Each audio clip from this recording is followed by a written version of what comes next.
Kabanata 931. Ano? Pinili ni Thomas Mayo ang lahat ng natitirang stock sa halagang $30 million lang. Si Wise ay gumastos ng $3 billion noon. At nakabili pa siya ng basura. Pinili niya ang lahat ng basura habang binili naman ni Thomas ang natitirang mga rough stone sa pinakamataas na grado. Hindi niya ito matiis. Tinigil ni Wise ang galit at nagpatuloy sa pagbabasa. Habang nagbabasa siya ay hindi niya napigilan ang sarili. Marunong talagang maging disente si Thomas Mayo. Ibinalik niya ang nainakaw na mga rough stone sa iba pang mga alahas bilang isang gawa ng kabaitan. Kapag ginawa niya iyon, ang nangungunang posisyon sa industriya ng alahas ng Southland District ay maaari lamang mapabilang sa Stellar Jewelers. Baliw si Thomas Mayo. Masyadong madumi ang kanyang mga pamamaraan. Bastos na jerk. Puno ng galit ang katawan ni Wise. Itinaas niya ang kanyang kamay at inihagis ang telepono sa lupa na nagkapira-piraso. Nang makita ni Draco na nabasag ang kanyang telepono, naging kasing madilim ng uling ang kanyang ekspresyon. Gayunpaman, hindi siya nang ahas na magsalita ng kahit ano. Natatakot siyang masaktan si Wise sa ganitong kritikal na oras. Malumanay pa siyang nagko-comfort dito. Ginoong Wise, anong sinabi ko? Napakahirap ba para sa iyo na manatiling kalmado tungkol sa pangyayaring ito? Oo, hindi siya pwedeng maging kalmado. Parang clown si Wise. Naloko siya ni Thomas. Hindi niya kayang tiisin ito. Tumingin siya sa bintana at nagpakawala ng mahabang hininga. Pinigilan niya ang kanyang galit at dahan-dahang sinabi, hindi ba mag-oorganisa si Thomas ng isang live stream ng isang cutting session kasama ang 12-dosenang kumpanya ng alahas? Okay, hahayaan kitang mag-live stream. Naranasan ko ang isang kakilakilabot na kabiguan dito, ngunit si Thomas Mayo ay hindi nais na mamuhay ng isang magandang buhay doon. Huwag mong isipin na ikaw lang ang magkakaroon ng pagkakataong mag-set up ng mga tao. Kaya ko rin gawin. Inikat ni Wise ang kanyang hintuturo kay Draco para sumenyas itong lumapit at bamulong ito sa tenga ni Draco. Tumango naman si Draco. Nakuha ko na. Aayusin ko agad. Pagkatapos niyang magsalita, tumalikod siya at tumakbo palayo. Sa bakanting ward, huminga ng malalim si Wise at bumulong sa sarili, Master Centipede, bago ako pumunta sa Central City, kailangan kong alisin ang malaking pag-aalala para sa iyo. Stellar Jewelers, ang opisina ng manager. Umupo si Thomas sa sopa at tinawag si Anna. Iniling niya sa kanya na pangalagaan ang media at inutusan siyang lumikha ng mas malaking momentum. Pagkain niya ng tawag ay nagring ulit ang phone niya. Kamusta? Tinagot ni Thomas ang tawag. Ang makapal na boses ng isang medyo may edad na lalaki ay nanggaling sa kabilang dulo ng tawag. Ginoong Mayo, ako si Angus Mason, ang pinuno ng puwersa ng pulisya. Iniling mo sa akin na bantayan ang pamilya Dawson ng medical company. Sa wakas ay nakagawa na sila ng hakbang pagkatapos nilang manatiling hindi aktibo sa loob ng 2 buwan. Dumating na rin ang oras. Naningkit ang mga mata ni Thomas. Ang pamilya Dawson ng medical company ay lihim na nagsasagawa ng mga illegal na activities, pagbili at pagbebenta ng mga organs ng tao. Sa wakas ay muling nagpakita ang bakas na muntik na siyang mawala. Nagbigay siya ng maraming pagsisikap sa panunood sa kanila sa loob ng 2 buwan. Magaling magtiis ang mag-ama. Akala ba nila ay payapa na ang mundo pagkatapos ng 2 buwan? Haha! Mababa ang tingin nila sa mga pulis. Iniutos ni Thomas, bibisitahin ko ngayon ang puwersa ng pulisya. Patuloy mong pinagmamasdan sila. Tandaan, panoorin lamang sila, huwag hulihin. Kahit anong mangyari, bawal magpakita ang pulis. Opo, Ginoo. Matapos ay ni Thomas ang tawag ay agad itong sumugod sa police station. Matagal na niyang pinlano ito at sa wakas ay maisakatuparan na niya ito. Kabanata 932.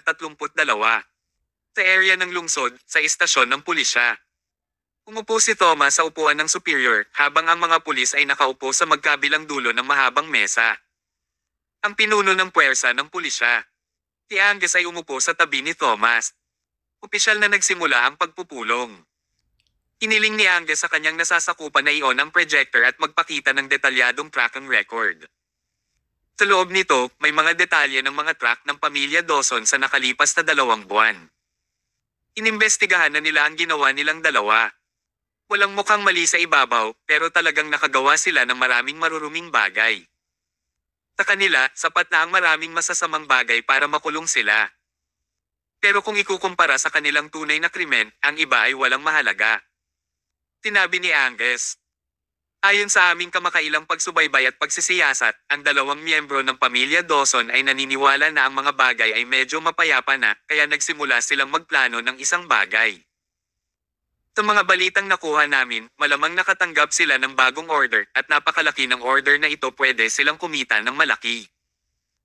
Mataas ang sweldo at ang sitwasyon ay hindi gaanong tense kamakailan, kaya ang mga miyembro ng Dawson ay hindi na makapagpigil.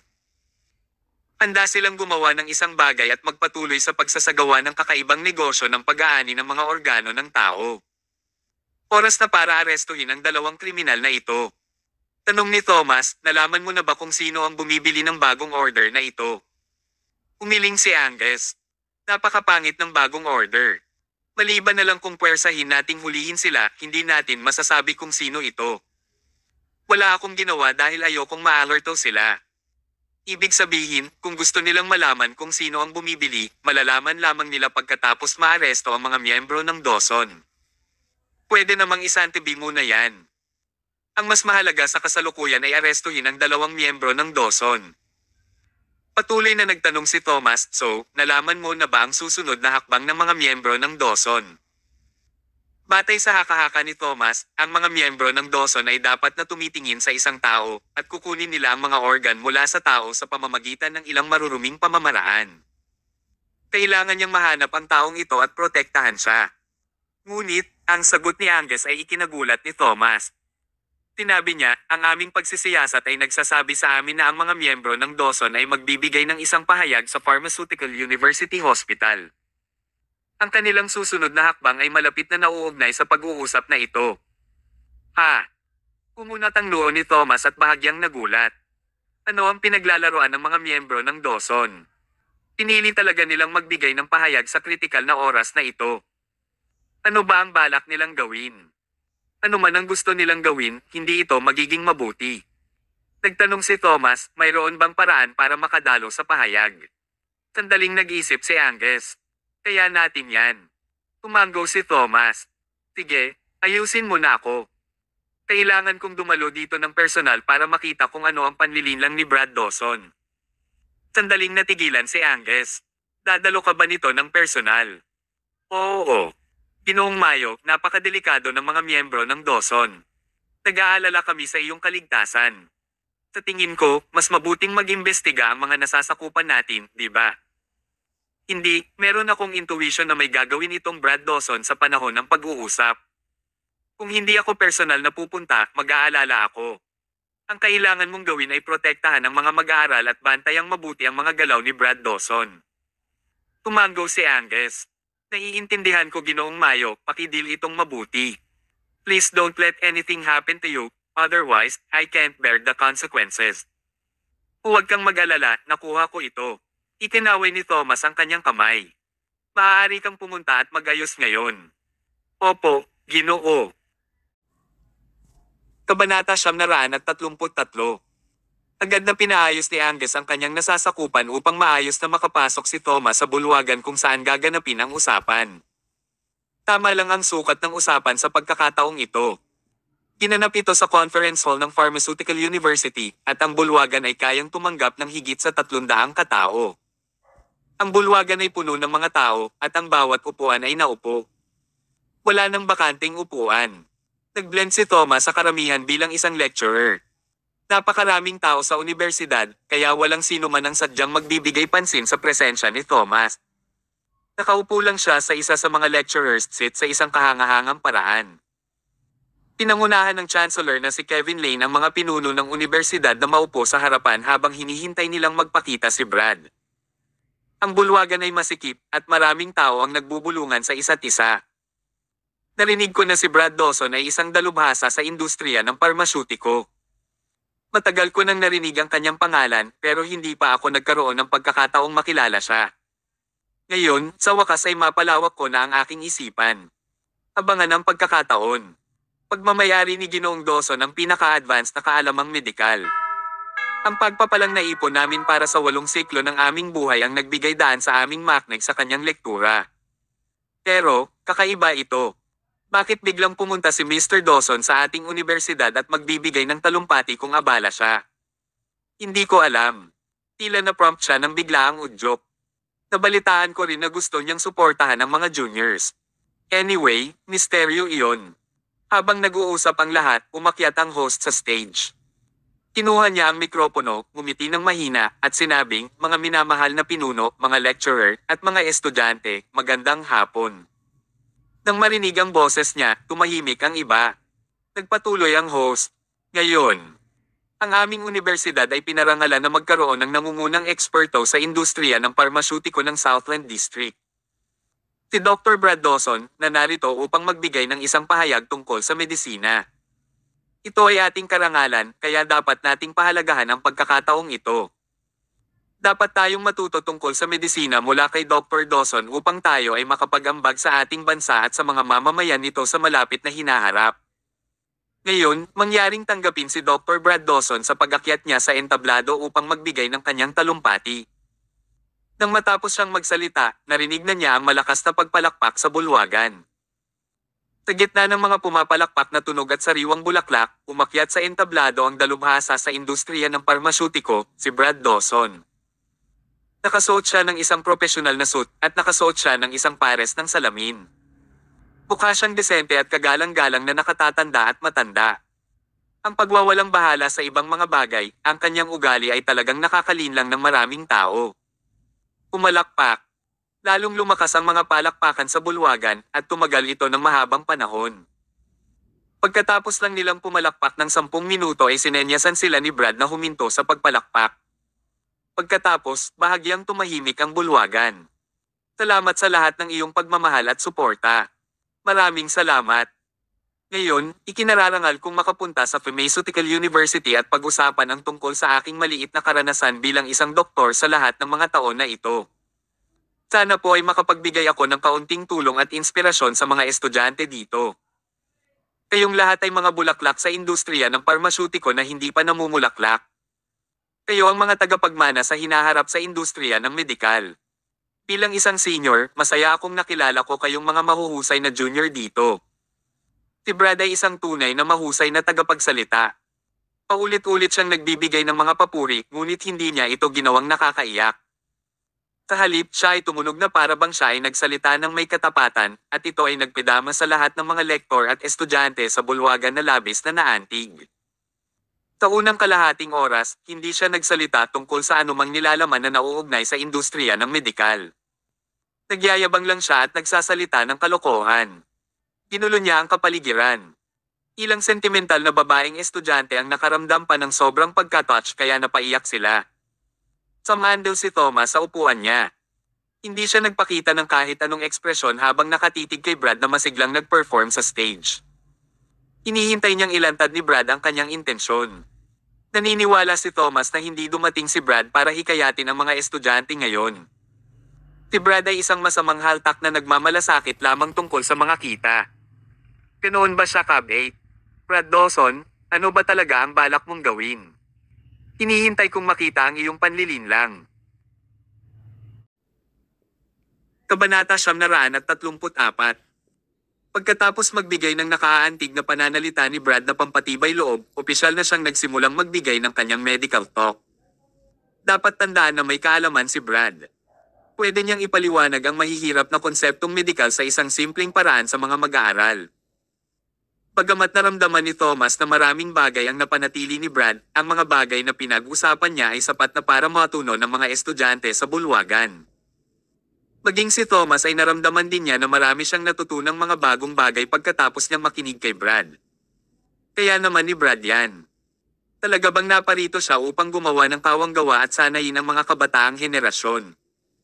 Nanatiling kalmado si Thomas habang patuloy na nagmamasid. Malinaw niyang alam na ang karakter ni Brad ay hindi magiging kasing simple nito. Pagkatapos niyang magsalita ng 2 oras, pumasok na rin sa huling yugto ang usapan. Sabi ni Brad, napag-usapan ko kanina ang mga pagbabagong ginawa ng gamot sa katawan ng tao. Ngayon, may gusto akong ipakita sa inyong lahat. Ito ay isang gamot na kamakailan kong pinag-aralan. Maaari nitong palakasin ang ating kaligtasan sa sakit. Habang nagsasalita siya, pumalakpak siya. Pagkatapos, ang kanyang anak na si Merrick ay pumunta sa entablado na may dalang tray, at ang tray ay may maraming mga table tasks. Patuloy na sinabi ni Brad, ang isa pa kong layunin sa pagpunta rito ngayon ay upang ipamahagi ang mga bagong gamot na ito sa iyo. Dapat tingin ang lahat sa gilid. May mali. Bakit parang kakaiba? Kanina pa siya nagsasalita, pero bakit bigla siyang nagtitinda ng pills? Mukha bang si Brad ay kagaya ng mga authors na unang magbibigay ng talumpati na nagpapaiyak sa iyo bago nila ibenta ang kanilang mga libro sa iyo? Magbibigay sila ng isang pahayag sa ibabaw, pero talagang naruroon sila para ibenta ang kanilang mga libro. Kaya, ang layunin ni Brad na naruroon ay hindi para magbigay ng isang pahayag pero upang ibenta ang kanyang mga table tasks. Theoretically, hindi ito dapat ang case. Napakayaman ni Brad. Imposible para sa kanya na gumawa ng mga maliliit at nakakainip na bagay. Habang ang lahat ay nalilito, ang mga tabletang iyon ay dahan-dahang ipinamahagi sa lahat. Sabi ni Brad, please rest assured. Tiyak na hindi ako ang uri ng masamang kwek-kwek na nagbebenta ng mga gamot. Ang mga tabletang ito ay ibibigay sa inyong lahat ng libre. Ito ang aking munting sinseridad sa iyo. Nang sabihin niya ito, gamaan ang pakiramdam ng lahat. Ito ang sinseridad ni Dr. Dawson. Ngayon ko lang siya na misunderstood. Pagkakamali ko. Si Dr. Dawson ang pinakamabait na tao sa mundo. Hindi lang niya kami binigyan ng kaalaman, pero binibigyan pa niya kami ng bagong gamot para mapunan ang aming kalusugan. Siya ay talagang kahanga-hanga. Salamat, Dr. Dawson. Ang lahat ng mga lecturer at estudyante ng Pharmaceutical University ay nagpahayag ng kanilang pasasalamat kay Brad at ang bulwagan ay maayos. Umupo si Brad sa kanyang upuan at tumingin sa mga tao sa labas ng entablado. Umiti siya ng mahina at nagpakita ng magiliw na ekspresyon. Siya ay mukhang isang napaka-friendly na matandang lalaki at ang kanyang mapanlinlang na isip ay hindi halata. Gayunpaman, habang ang lahat ay nakaramdam ng kasiyahan tungkol dito, isang hindi inaasahang boses ang narinig. Tiyak na may mali sa tabletang ito, tama ba? Natigilan ang lahat at napatingin sila sa direksyon ng boses. Isang lalaki na ang figure ay matipuno at katangi-tanging katangian ay nakaupo sa isang upuan sa lecturer. Hinawakan niya ang tableta at pinagmasdan itong mabuti. Sa stage, nagulat din si Brad. Napatingin siya sa lalaki at agad niyang nakilala ang lalaki sa isang tingin. Ito ay walang iba kundi si Thomas. Pinaikit ni Brad ang kanyang mga mata. Humisi siya habang sinasabi, "Hoy, hindi ba ikaw si Mr. Mayo? Bakit ka nandito?" Tinadya niyang tinawag si Thomas bilang Ginoong Mayo sa halip na Dr. Mayo dahil gusto niyang may eye point out muna. Nais niyang ilarawan si Thomas bilang isang tindahan ng isang kumpanya ng alahas sa halip na isang doktor sa medisina upang si Thomas ay hindi magdulot sa kanya ng hindi kinakailangang problema. Sa katunayan, ang kaguluhan na ginawa sa industriya ng alahas kamakailan ay napakalaki kung kaya't sumikat din si Thomas. Alam ng karamihan na siya ang tagapamahala ng pagbili ng isang kumpanya ng alahas at hindi nila napagtanto na ang kanyang mga kasanayan sa medikal ay talagang napakahusay. Tumingin si Thomas kay Brad at malamig na sinabi, "Huwag mong pakialaman kung bakit ako nandito. Ang gusto kong sabihin ay may mali sa iyong tableta." Nagbago ang ekspresyon ng lahat. May mali sa tableta ni Dr. Dawson. Bakit niya sinabi iyon? Tumayo si Brad at pinandilatan si Thomas. "Ginoong Mayo, huwag mo akong subukang sir-an. Ano ang mali sa aking tableta? Kung hindi mo ako bibigyan ng makatwirang paliwanag ngayon, huwag kang umalis sa bulwagan." Humisi si Thomas. Tumayo din siya.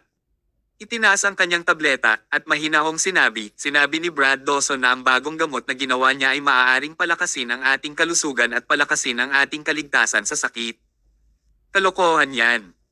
Sa katunayan, ang gamot na ito ay maaaring magpalakas sa iyo sa maikling panahon. Ngunit, alam mo ba kung ano ang teorya sa likod nito? Nilaibat niya ang paningin sa buong hall at walang makasagot sa kanya. Siyempre, walang makakasagot sa kanya. Hindi nila alam ang mga sangkap ng tableta at hindi pa rin nila ito nauubos. Paano nila masasabi kung ano iyon? Pero, iba si Thomas. Natutunan niya ang essence ng mga kasanayang medikal mula kay Mr. William Owen mula sa Kindness Clinic.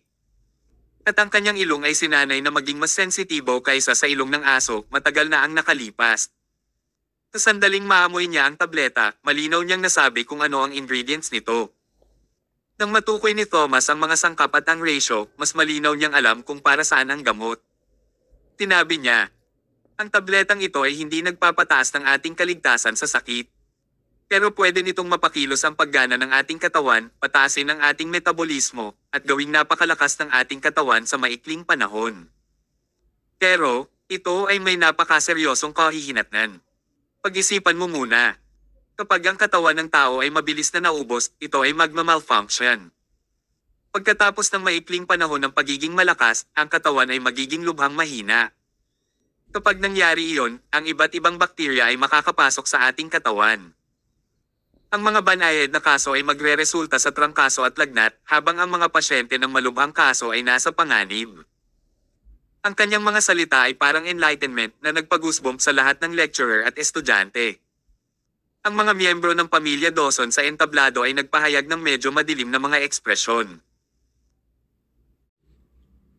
Kabanata 935. Hindi kagalang-galang kung ang mga side effect ng tableta ay nakalantad sa publiko. Masisira pa ang reputasyon ni Brad. Ibinaba ni Thomas ang tableta. Alam niya na walang espiritu ng dedikasyon si Brad para gawin ito. Sa katunayan, pumasok si Brad sa universidad dahil gusto niyang saktan ang mga tao. Ang kapaligiran ay agad na naging lubhang awkward. Walang imik si Brad. Namula ang mukha niya. Gusto niyang ipagtanggol ang sarili, ngunit hindi niya alam kung saan siya magsisimula.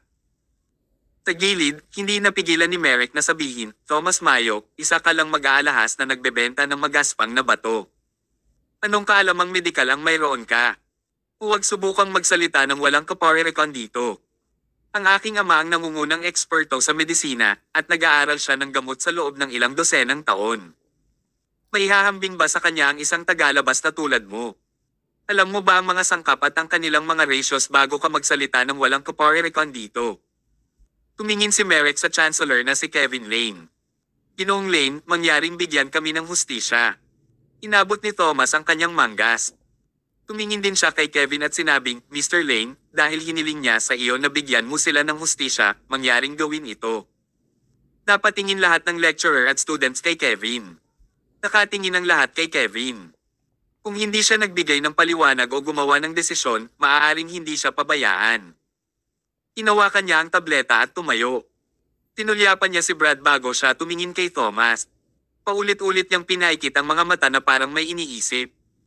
Pagkatapos ng ilang sandali ng katahimikan, ang una niyang tanong ay, Mr. Mayo, paano ka nakapasok sa isang lecturer seat sa Pharmaceutical University? Umiti ng mapait si Thomas. May kinalaman ba ito sa kanyang paghatol sa tableta? Natural, hindi niya ilantad si Angus mula sa puwersa ng pulisya. Kaya, nagsinungaling lang siya, nabalitaan ko na mayroong isang kawili-wiling usapang medikal ngayon. Interesado ako sa medisina, kaya hindi ako naimbitahan. Dumating ng hindi imbitado. Tumanggo si Kevin.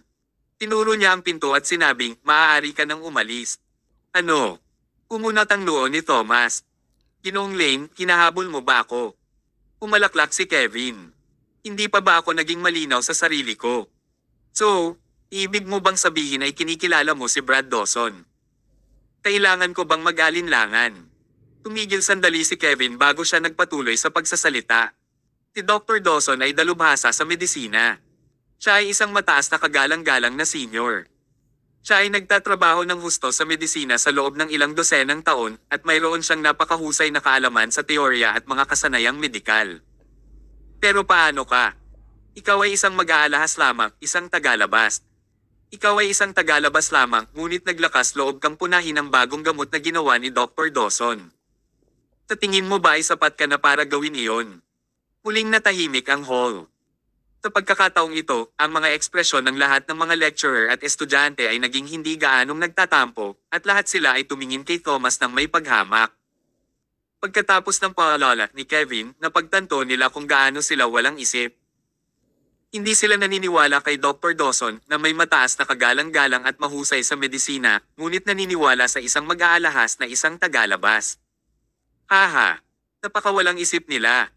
Nang maingat nilang pag-isipan ito, tila may kabuluhan ang mga salita ni Thomas ngunit parang script din na inihanda niya sa simula pa lang.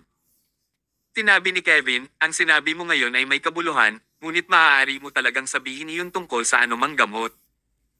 Malamang may sumulat ng talumpating ito at hiniling sa iyo na isaulo ito at Sir si Dr. Dawson sa mismong lugar. Alam namin na si Dr. Dawson ay isang taong may moral na integridad.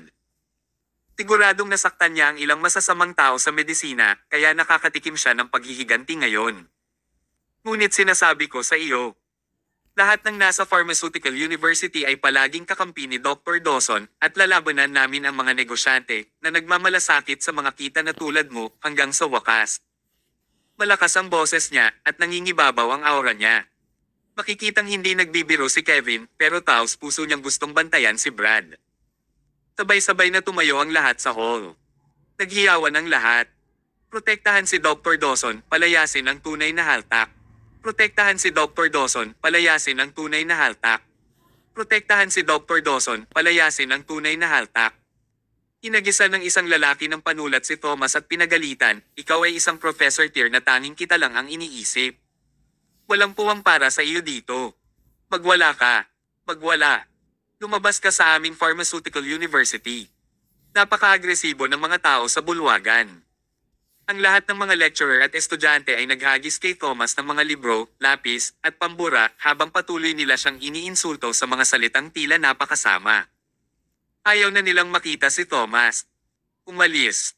Mas mabuting umalis na siya ngayon. Sa entablado, si Brad ay may matingkad na ngiti sa kanyang mukha. Nakangiti siya sa tuwa. Paano kung nalantad ang kanyang sabuatan? Hanggat ang mga tao ay nabulag, hindi nila magagawa ang pagkakaiba sa pagitan ng tama at mali. Thomas Mayo, gusto mo bang sirain ang plano ko? Sa iyong panaginip. Kabanata 936. Habang pinamumunuan ni Kevin, ang lahat mula sa universidad ay nilabanan si Thomas sa pinaka-agresibong paraan upang agad siyang umalis sa bulwagan. Magalang nasabi na umalis siya. Sa katotohanan, mas tumpak kung sabihin na siya ay itinaboy. Sa pagharap sa ganoong malaking kaguluhan, hindi nawala ni Thomas ang kanyang calmness kahit kay titing. He looked at Kevin calmly and nonchalantly said, "Since all of you have asked me to leave, I'll just leave. Mr. Lane, kung may kailangan ka, pwede mo akong hanapin sa Kindness Clinic." Pagkatapos niyang magsalita, kinuha niya ang tableta sa mesa at umalis sa kanyang upuan. Sa kanyang pag-alis, ang mga lapis at notebook ay inihagis sa kanyang direksyon sa daan. Si Thomas ay hinamak at ininsulto na parang isang kriminal na dinadala sa lansangan noong unang panahon. Pagkaalis ni Thomas sa bulwagan, masigasig na nagpalakpakan ang lahat at masayang nagsaya. Sumenya si Kevin. Sige, manahimik na kayong lahat. Umupo ang mga tao at nakaramdam sila ng sobrang saya. Akala nila ay maganda ang tagumpay nila sa labanan at nabantayan nila ang karangalan ni Brad. Sabi ni Kevin kay Brad sa stage, "Dr. Dawson, gusto kong humingi ng tawad sa iyo dito. Dahil lang sa hindi tamang pangangasiwa kung kaya't pinayagan namin ang isang walang hiyang tao na makapasok sa bulwagan at magdulot sa iyo ng hindi kinakailangang gulo." Nagpanggap pa rin si Brad bilang isang mabuting tao habang sinabi niya, "Mr. Lane, hindi mo kailangang sisihin ang iyong sarili. Mahirap na ipagtanggol ang sarili laban sa kaaway ng dilim. Kung ang isang hamak na ganyan ay gusto akong siraan at saktan, paano mo siya mapipigilan? Hindi mo ito kasalanan." Nakaramdam ng matinding pagkaantig si Kevin at naguguluhan na sinabi, "Dr. Dawson, hindi lang ikaw ang may mahusay na mga kasanayang medikal, ang iyong moral na integridad ay mas malakas pa. Ang iyong pag-iral ay parang isang santo sa amin." Nagbitaw ng mga papuri si Kevin at taos pusong iginagalang si Brad. Natapos ang usapan matapos itong magpatuloy ng isa pang oras. Pagkatapos ay umalis sina Brad at Merrick sa universidad. Napanatili pa rin ni Brad ang kanyang hitsura ng isang palakaibigang matandang lalaki at walang mali na matukoy. Nang makasakay na sila sa sasakyan para lisanin ang universidad, sa wakas ay natanggal na ang kanilang mapagkunwari na maskara. Sa kotse, nagpakawala ng mahabang hininga si Merrick, tinapik ang kanyang dibdib at sinabing, "Napakadelikado ngayon. Thomas, ang jerk ay lumabas ng wala sa oras. Muntik na niyang ilantad ang mga maling pagkukunwari natin." Tumango si Brad. "Oo, ngayon lang din ako nabigla. Si Thomas ang ating pinakamalaking alalahanin. Aalisin ko siya balang araw." Pero, humisi si Brad habang sinasabi, "Medyo loyal sa akin si Kevin Lane." Bagamat inilantad ako ni Thomas, hindi ito nakaapekto sa resulta. Tumingin siya kay Merrick at nagutos, "I'll ask you to arrange some people to watch those students." Nagawa mo na ba iyon? Tumango naman si Merrick. Matagal ko na itong inayos. Sa oras na ubusin ng mga estudyante ang ating tableta, may magbabantay sa kanila. Tatay, gumagana ba talaga ang mga gamot na ginawa mo? Siyempre, confident na sabi ni Brad. Gumawa ako ng mga table tasks sa aking sarili sa pagkakataong ito. Maaari itong magpakilos ng mga function ng katawan at maaari nating piliin ang pangangatawan na gusto natin mula doon. Ang mga katawan na nagpapakita ng pagtanggi ay aalisin. Kailangan nating makahanap ng angkop na katawan. Kaya, ginawa nila ang gamot para sa mga estudyante. On the surface, ito ay para sa kapakanan ng mga mag-aaral dahil ibinigay nila ang gamot ng libre. Sa katotohanan, nagsasagawa sila ng pagpili. Ang mga nagpakita ng pagtanggi sa gamot ay nagpahiwatig na ang kanilang mga katawan ay normal. Tanging ang mga mag-aaral na ganap na maayos at aktibo pagkatapos uminom ng tableta ang perpektong katawan na hinahanap ni Brad. Sabi ni Brad, ang utos na ito ay hindi maliit na case. Ito ay isang malaking order mula sa Central City. Kung magtatagumpay tayo sa negosyong ito, maaari tayong umalis sa industriya at hindi na natin kailangang gawin ang ganitong uri ng nakakatakot na bagay. Pagkatapos nating piliin ang katawan na akma sa tao, Merrick, kailangan mong isuko agad ang tao, dalhin ang tao sa Central City, at magsagawa ng organ transplant para sa Big Boss. Pagkatapos nito, ikaw at ako ay magkakaroon ng walang katapusang kayamanan. Tuwang-tuwa rin si Merrick. Kabanata 937. Maingat siyang nagtatrabaho sa larangang ito sa loob ng napakaraming taon. Sa totoo lang, natatakot din siya at ayaw na niyang gawin iyon. Ang utos ay ibinigay ng isang malaking tao sa Central City. Hanggat natapos nila ito at matagumpay na maisagawa ang organ transplant para sa malaking tao, maaari silang makakuha ng hindi inaasahang malaking halaga ng pera bilang kanilang gantimpala. Hindi nila kailangang mag-alala sa natitirang bahagi ng kanilang buhay. Ito ay dahil lamang sa kadahilanang ito na sila ay kumuha ng panganib. Pinili nilang gawin ang body selection sa Pharmaceutical University at hinanap ang perpektong katawan na angkop para sa organ transplant ng malaking lalaki. Sa Pharmaceutical University, pagkaalis ni Brad ay naghiwa-hiwalay din ang mga lecturer at estudyante. Hinawakan ni Kevin ang tableta at bumalik sa opisina ng kanyang chancellor. Sobrang saya ang naramdaman niya. Una sa lahat, ang mga mag-aaral ay natuto ng maraming kapaki-pakinabang na kaalaman ng libre ngayon. Nakatanggap pa sila ng tableta na makapagpapalakas ng kanilang katawan ng libre. Ito ay isang bagay na dapat niyang ikatuwa. Pangalawa, sa wakas ay sumikat na siya ngayon dahil nakatulong siya sa paglutas ng problema para kay Brad. Dapat malaman na si Brad ang kasalukuyang nangungunang eksperto sa industriya ng medikal at mayroon siyang katayuan sa lipunan na hindi maaaring baliwalain ng sinuman. Tinulungan ni Kevin si Brad sa pagkakataong ito para makapagpatuloy siya ng karagdagang karera sa larangang medikal gamit ang kanyang relasyon kay Brad. Habang inisip niya iyon, mas masaya siya. Speaking of which, kailangan ko ring magpasalamat sa kumikita, si Thomas Mayo. Kung hindi niya sinasadyang Sir-on si Dr. Dawson, paano ako nagkaroon ng magandang pagkakataon para gumanap sa sarili ko? Mukhang tinulungan din ako ng Diyos.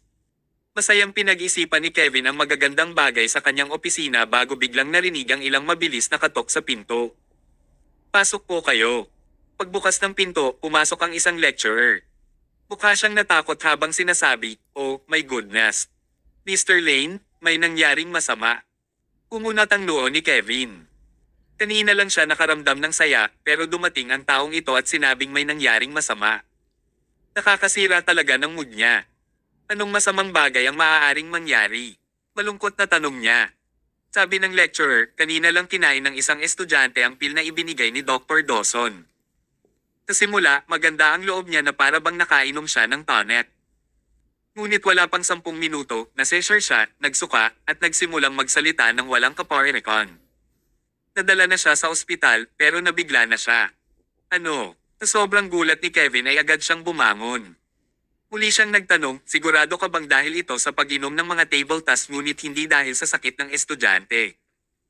Hindi naniniwala si Kevin na may problema sa mga pills ni Brad. Bago magsalita ang lecturer, isang tumakbo ang presidente ng Student Association. Mr. Lane, nagtatae at nagsusuka ang ilang estudyante. Ang ilang mga tao ay mayroon pang ang matinding pag-aalis ng tubig at ang kanilang buhay ay nasa panganib. This time, totally speechless si Kevin. Agad niyang sinabi sa lecturer at sa presidente ng Student Association, "Bilis. Bilasan mo at ipasa ang mensahe. Huwag hayaang kainin ng mga estudyante ang tableta." Nagdilim ang ekspresyon ng lecturer nang sumagot siya, "Huli na." Halos isang oras na ang nakalipas mula nang matapos ang pulong at ang mga estudyante ay sabik na uminom ng tableta. Huli na para bigyan sila ng babala na huwag ubusin ito ngayon. Umupo si Kevin at siya ay tulala. Huli na para magsisi siya. Kabanata 938. Malaki ang tiwala ni Kevin kay Brad at hinangaan pa nga siya nito. Hindi siya makapaniwala na tatalikod at sasaktan siya ng taong pinagkakatiwalaan niya. Bakit? Anong mga benepisyo ang makukuha ni Brad sa paggawa nito? Tinaas ni Kevin ang nanganginig niyang kamay. Dali, punta ka sa broadcast room. Gamitin ang broadcasting system para ipaalam sa lahat sa universidad at pagbawalan silang kainin ang mga tabletang iniwan ni Brad Dawson. Kahit na ang karamihan sa mga tao ay kumain ng tableta, maaari pa rin niyang pigilan ang mas maraming natitirang tao hanggat kaya niya. Inaasahan niya na ang anunsyo na ito ay makapagliligtas ng ilang tao kahit papaano. Ang lecturer at ang presidente ng Student Association ay umalis sa kanyang opisina at agad na nagayos para sa anunsyo. Nakaramdam ng panghihinayang at galit si Kevin. Paano siya nalinlang ni Brad ng ganito? No way, hindi niya kayang tiisin ito. Kinuha niya ang kanyang telepono mula sa mesa at tinawagan si Brad, pero nakaramdam siya ng alangan nang marinig niyang paumanhin, "Hindi makontak ang numerong na dial mo mula sa kabilang linya." Hindi maabot. Darn it. Pilit na ibinagsak ni Kevin ang telepono sa desk. Kinagat niya ang kanyang mga ngipin at pinagalitan si Brad. Sa oras na ito, pumasok ang direktor ng Academic Affairs at kinakabahang sinabi, "M. Lane, lalong lumalakas ang kaguluhan." Ngayon ay nalaman na ito ng mga magulang ng mga estudyante. Nag-iingay sila tungkol dito. Si Kevin ay sobrang malungkot. Kung ang mga magulang ay nagkakagulo sa oras na ito, paano niya ito ipapaliwanag sa kanila? Mabangis na sinabi ni Kevin, tawagan ng pulisya at hilingin sa kanila na hulihin si Brad Dawson na nagbebenta ng peking droga. Sabi ng direktor, "Hindi uobrayan. Ibinigay niya ang mga table tas sa atin, hindi ipinagbili sa atin. Isa pa, kahit arestuhin natin siya, hindi pa rin natin malulutas ang problemang ito." Oo, kahit naparusahan si Brad Dawson, patatawarin ba ng mga magulang ang universidad sa pagkakamaling nagawa nila? Imposible naman. Kung hindi mahawakan ng maayos ang insidenteng ito, tiyak na mawawala ng posisyon si Kevin bilang chancellor. Marahil ay kailangan pa niyang pasanin ang kriminal na pananagutan. Patuloy niyang hinaampes ang mesa. Okay, mag-file ng police report at hilingin sa pulis na arestuhin si Brad Dawson. Pagkatapos, sabihin sa mga magulang na ang universidad ang mananagot para sa lahat ng mga gastos sa paggamot ng mga mag-aaral. Iyon lang ang tanging magagawa ni Kevin ngayon. Sana lang ay walang malalang sakit ang mga estudyante. Kung ang paggastos ng pera ay makapagpapagaling sa mga estudyante, gagastusin niya ang pera. Pagkatapos ng lahat, ang mga problema na pwedeng malutas sa pera ay hindi itinuturing na mga problema. Tumango ang direktor at pansamantalang umalis. Balisa si Kevin sa opisina. Nagsisi siya kung bakit nagpasya siyang makinig kay Brad at kung bakit gusto niyang maniwala kay Brad. Sa sandaling iyon, naisip ni Kevin si Thomas. Tama ang sinabi ni Thomas sa usapan, pero ano ang nangyari? Hindi kinuha ni Kevin ang kanyang payo. Ininsulto pa niya si Thomas ng walang awa bago niya itinaboy si Thomas. Sampal. Walang awa na sinampal ni Kevin ang sarili. Anong kalokohan ang ginawa ko? Kung pinili niyang maniwala kay Thomas, kahit na bahagyang naniwala siya kay Thomas, hindi mangyayari ang sitwasyong ito. Makalipas ang kalahating oras, dumating muli ang direktor sa opisina ni Kevin. Napakalungkot niyang tingnan at tila walang magandang nangyari. Tanong ni Kevin, paano na? Inaresto ba nila si Brad Dawson, ang haltak? Kumusta ang mga estudyante? Napabuntong hininga ang direktor. Tumawag ako ng pulis at agad na kumilos ang pulis. Pero, malinaw na pinaghandaan ito ni Brad Dawson. Sinabi niya na ang mga gamot ay siya ang gumawa, ngunit hindi niya ito ginawa. Ipinasa niya ito sa ibang pharmaceutical company para sa pagmamanupaktura. Ngayon, nalaman na ang dahilan. Ito ay dahil ang kumpanya ng parmasyutiko ay gumawa ng hindi magandang trabaho na nagdulot ng problema sa gamot.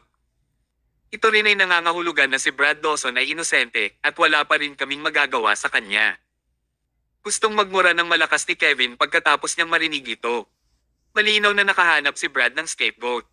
Ang pharmaceutical company ay nakagawa ng hindi magandang trabaho. Handa na yan sa simula pa lang para harapin ang mga pulis. Hinayaan lang ba siya ng pulis? Ang pulisya ay nag-iimbestiga pa rin, ngunit wala silang magagawa kay Brad Dawson ngayon. Napaka-bitter ni Kevin. Hindi niya alam kung gaano katagal ang investigasyon. Kahit na may naisip na ang pulis noon, gagamit din si Brad ng iba't ibang paraan para maiwasan ang responsibilidad, tulad ng pagtakas sa ibang bansa. Ang bastos na ito. Ang hindi lang naintindihan ni Kevin ay kung bakit ganito ang trato sa kanya ni Brad. Walang dahilan. Hindi na ito mahalaga. Ang pinakamahalaga ngayon ay ang kalagayan ng mga estudyante. Kamusta ang mga estudyante ngayon? Tanong ni Kevin. Mas naging solemn na ang direktor. Nakakatakot. Grabe. Oo, ang mga estudyante ay nasa ospital ngayon at ang kanilang mga kondisyon ay kakilakilabot.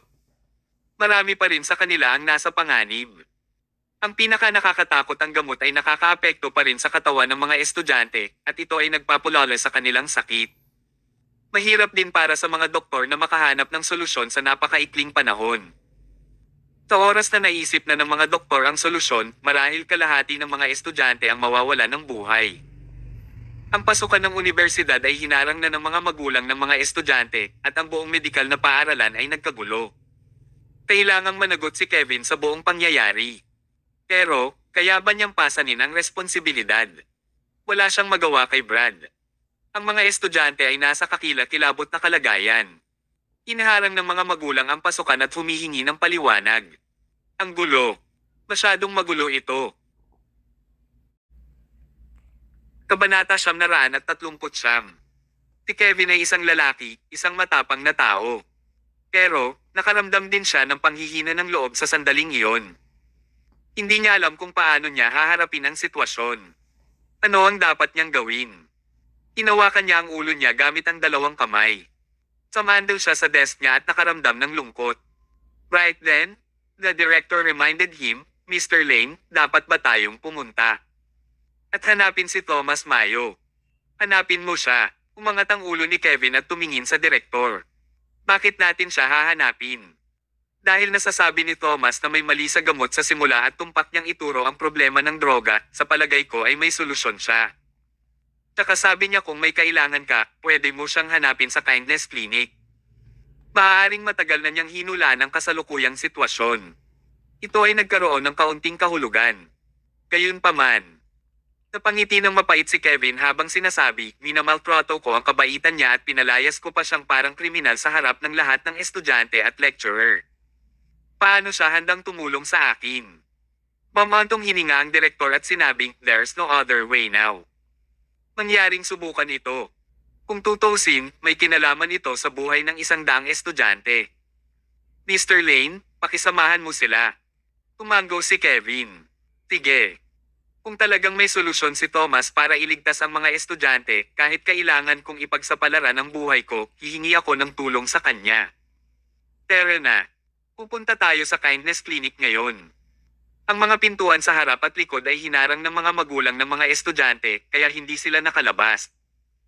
Walang magawa ang direktor na nagayos ng ilang tao na magdala ng hagdan para makaakyat si Kevin sa hagdan at sa pader ng unibersidad.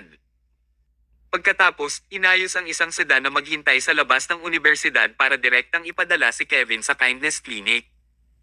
Sa loob ng 20 minuto, dumating ang sasakyan sa Kindness Clinic. Nang bumukas ang pinto ng sasakyan, hindi na hinintay ni Kevin na tumakbo papasok. Pero, habang naglalakad siya papunta sa pinto, isang babaeng malamig ang ugali ang hamarang sa kanya. Miss, tumabi ka muna. May emergency ako, sabi ni Kevin. Ikaw ba si Mr. Kevin Lane, ang Chancellor ng Pharmaceutical University? Oo, paano mo ako nakilala? Ako si Aderi Owen, ang may-ari ng Kindness Clinic. Ang female Asclepius ng kasalukuyang panahon, si Dr. Aderi Owen. Laking gulat ni Kevin. Matagal na niyang narinig ang tungkol kay Aderi, ngunit ngayon lang niya nalaman na napakabata at napakaganda ng babaeng ito. Napakahusay talaga ng kabataang henerasyon kumpara sa mga dating henerasyon. Ang mga junior ay mas mahusay kaysa sa mga nakatatanda. Magalang na sinabi ni Kevin, Dr. Owen, pumunta ako dito para hanapin si Thomas. Diretsong nagsalita si Aderi. Natigilan si Kevin bago niya sinabing, "Yeah, I'm here to look for Thomas. May urgent akong bagay na dapat makita sa kanya. Dalhin mo ako para makita siya." Itinaway ni Aderi ang kamay niya. Alam ko kung bakit gusto mo siyang hanapin at si Thomas ay nasa kindness clinic din. Pero, ayaw kanyang makita. Siyempre, sino mang nakatagpo ng katulad na karanasan bilang Thomas ay hindi nais na makita muli si Kevin. Mukhang sobrang sama ng loob ni Kevin habang sinasabi, Dr. Owen, alam kong ako ang may kasalanan. Hindi ko dapat tinatrato si Thomas ng ganoon. Maaari mo akong parusahan ng kahit ano. Hanggat kaya niyang iligtas ang mga estudyante ko, gagawin ko ang lahat ng gusto niya. Dalhin mo ako para makita siya. Malamig na tinitigan ni Aderi si Kevin at naiinip na nagsalita. Sabi ko, ayaw kang makita ni Thomas. Nang iwagayway niya ang kanyang kamay, lumabas sa klinik ang ilang maskuladong katulong at binantayan ang pasukan. Hindi mo dapat ginawa iyon. Walang laya si Thomas na makilala ka. Please leave, malamig na sabi niya. Pagkatapos niyang magsalita ay tumalikod na siya at pumasok sa klinik. Nakaramdam ng kawalan ng pag-asa si Kevin. Gusto niyang salakayin ang klinika sa pamamagitan ng puwersa, ngunit siya ay isang matandang nasa katanghaliang gulang na lalaki. Paano siya nakapasok sa klinik? At saka, gusto niyang humingi ng pabor kay Thomas sa pagkakataong ito. Kung pilit siyang sumugod sa loob, hindi ba't mas makakasama kay Thomas? Sa oras na iyon, ayaw pa siyang tulungan ni Thomas. Hindi siya pwedeng sumugod sa loob, pero hindi rin siya basta-basta makaalis ng ganoon. Alam ni Kevin na si Thomas lang ang makakapagligtas sa mga estudyante ngayon. Kung babalik siya sa puntong ito, mamamatay ang mga estudyante.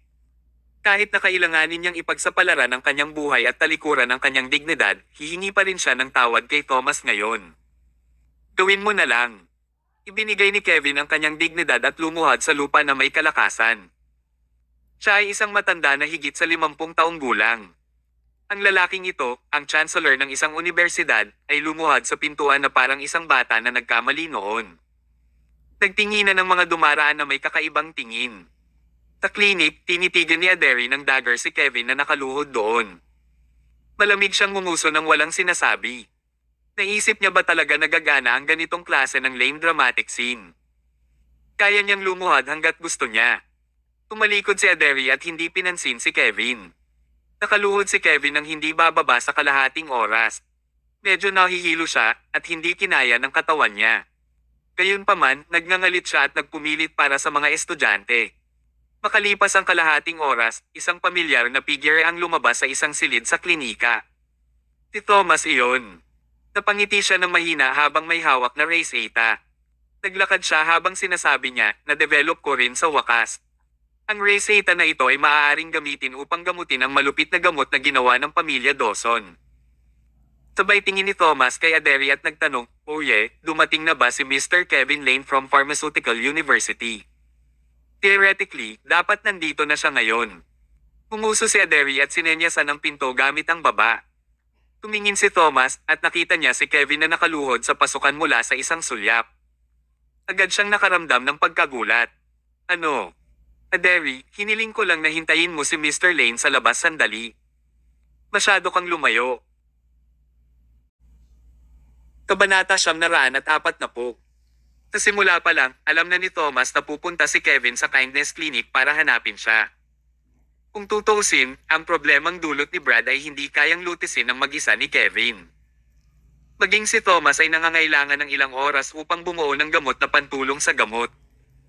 Kaya naman, nang umalis si Thomas sa universidad agad siyang pumunta sa kindness clinic dahil gusto niyang maunawaan ang oras na kakailanganin upang mabuo ang antidote. Ang kindness clinic ay mayroong lahat ng uri ng gamot at kemikal, kaya napaka-convenient din para sa kanya na bumuo nito. Alam din niyang darating si Kevin, kaya sinabihan niya si Aderi, kung dumating si Kevin, pwede niya itong hintayin saglit.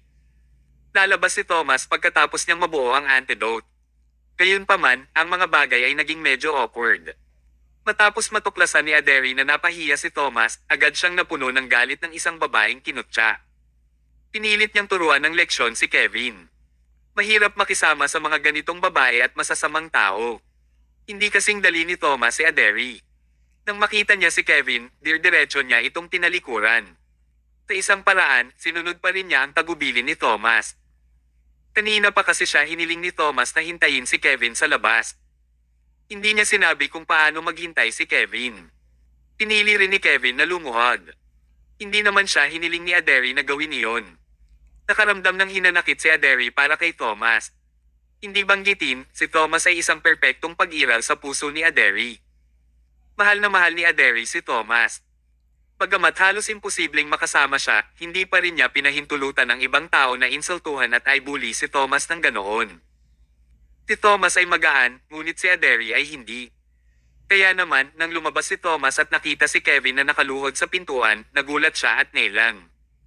Umiling siya. Aderi, napakalayo mo na. Nagdilim ang ekspresyon ni Aderi.